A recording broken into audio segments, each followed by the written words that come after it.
20 बरस तक का सज़ा है इसमें।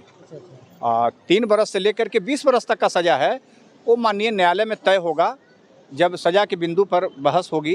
पर हम लोग चाहेंगे कि मैक्सिमम जो उसमें सज़ा है सेक्शन 4 में, उसमें उसको सज़ा हो रोशन राही को। हम चाहेंगे कि उनको बेल नहीं मिले और बेल मिलेगा भी नहीं, बेल मिलेगा भी नहीं। तो देखिए अभी हम पहुंच चुके हैं सिविल कोर्ट पटना में, देख सकते हैं वो कैमरामैन से अनुरोध है उधर कीजिए। और आज रोशन रोही का मतलब पेशी था कोर्ट में, और अभी हमारे साथ जो हैं किरण सिंह का वकील हैं। तो सबसे पहले स्वागत है सर। धन्यवाद बंधु। तो सर आज रोशन रोही का न्यायालय में पेशी था, आज क्या कुछ हुआ सर? आज रोशन राही जी का कोर्ट हाजिरी था। एक सामान्य प्रक्रिया है कोर्ट में कि जब भी कोई अभियुक्त कारावास में रहता है, जेल में रहता है, तो उसको हर 14 दिन पर उसको कोर्ट में लाया जाता है मजिस्ट्रेट के सामने, या वैसे न्यायालय में जहाँ पे वो केस पेंडिंग है वहाँ पे लाया जाता है, जब तक कि उसको बेल नहीं मिल जाए, या जब तक जेल में है तो ट्रायल पूरी करने तक हर डेट पर उसको लाया जाता है। उसी क्रम में आज रोशन राही जी आए थे, और इस क्रम में उनके वकील की तरफ से किसी प्रकार का नियमित जमानत के लिए कोई आवेदन पत्र नहीं दिया गया है फिलहाल अभी तक। अब अगले 14 तारीख को यदि कोई तरह का पिटीशन उनके तरफ से बेल के लिए फाइल किया जाएगा, तो हमारे द्वारा जो है इन्फॉर्मेंट के, चूँकि हम वकील हैं तो हम उसका विरोध करेंगे। उनका बेल हम चाहेंगे कि उनको बेल नहीं मिले, और बेल मिलेगा भी नहीं, बेल मिलेगा भी नहीं, चूँकि जिस सेक्शन में केस दर्ज है, एक तो कॉग्निजेबल ऑफेंस है,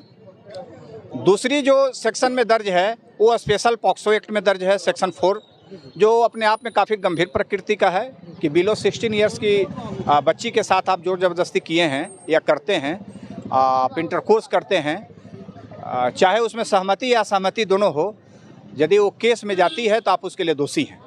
तो फिलहाल रोशन राही को कोई नियमित बेल होने का कोई चांस नहीं है। तो सर रोशन रोही की टीम से बोला जाता था कि आज रोशन रोही को 11 तारीख को बेल हो जाएगा। तो आप कोर्ट में है ना, हम इन्फॉर्मेंट के वकील हैं, हम किरण सिंह के तरफ से हैं, तो कहाँ उनका बेल आज हुआ? वो तो बेल पिटीशन भी फाइल उनके द्वारा नहीं किया गया है।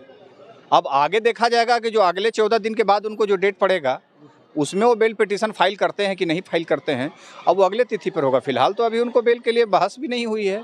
आज वो आए, अटेंडेंस बनाए, मजिस्ट्रेट के सामने खड़े हुए, चले गए। फिर सुनने में आ रहा है कि उन पर पॉक्सो एक्ट लगा है, मतलब धारा लगा है। हाँ, पॉक्सो एक्ट है जिसमें सेक्शन 4 लगा हुआ है, जो काफ़ी गंभीर प्रकृति का माना जाता है और नॉन बेलेबल होता है, कॉग्निजेबल ऑफेंस है, और इसमें अप टू 20 ईयर्स तक का सज़ा है, 20 बरस तक का सज़ा है इसमें। 3 बरस से लेकर के 20 बरस तक का सज़ा है, वो माननीय न्यायालय में तय होगा जब सज़ा के बिंदु पर बहस होगी। और उसके भी वकील, डिफेंस के भी जो वकील रहेंगे, हम लोग रहेंगे, स्पेशल पीपी रहेंगे, वो सब जब बहस करेंगे तो सज़ा के बिंदु पर हम लोग चाहेंगे कि मैक्सिमम जो उसमें सज़ा है सेक्शन 4 में, उसमें उसको सज़ा हो रोशन राही को। सर मान के चलिए कि जो अब उनका 18 साल से कम एज है, तो रोशन रोही से शादी हुआ कैसे? देखिए, शादी के बारे में मुझे जानकारी नहीं है।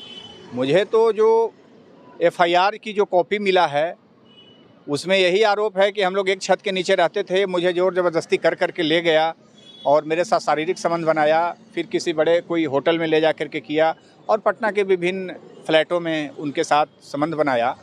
जहाँ तक साथ रहने की मुझे जो जानकारी है, जो FIR में जो जिक्र है कि एक कलाकार है, तो एक कलाकार तो अपने टीम के साथ ही रहता है।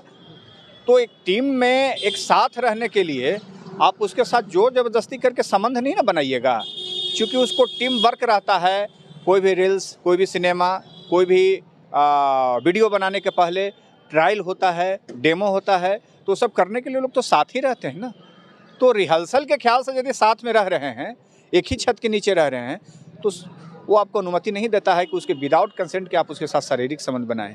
और उसमें भी एक नाबालिग लड़की के साथ बाल कलाकार है, जिसको कि अभी बहुत कैरियर था, उसके साथ आप यदि शारीरिक संबंध बनाए हैं तो कानूनन दोषी है।